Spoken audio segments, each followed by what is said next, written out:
Let's have a look now at how to actually have a look at the footage that you have got and how to get it onto the timeline. So I'm going to drop down my footage bin so I can see what's in there. And I actually don't like this layout. I'd like to see this in a little bit more detail. So I'm just going to choose how I'm going to view that down here. And I'd like to view it as little thumbnails. It gives me a little bit of an insight into what those clips are. And if I wanted, I could increase or decrease the size of those with this little slider bar.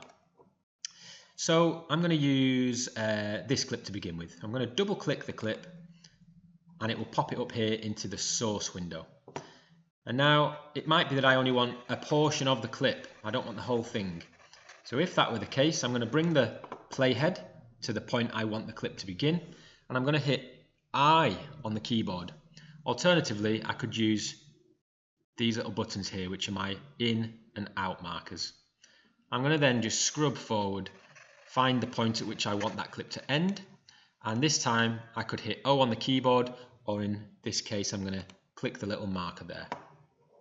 With that having been selected, I can do one of three things. I can drag the whole clip and its audio down onto the timeline, and I'm just going to make that a little bit easy to see by using this toggle here. There we go. Alternatively, I might just want the video, and I can drag just the video, and that would look like that. Or I might just want just the audio, and I could drag just the audio and have that as a separate asset, like that.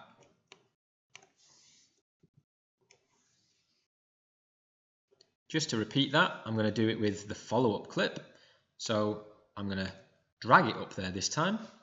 Again, I'm just going to scrub through, have a quick look, and we'll have our in point and our out point, and I'm going to drag both audio and video down, and I'm going to allow it to snap together there, and then when we play that on the timeline, there's our cut.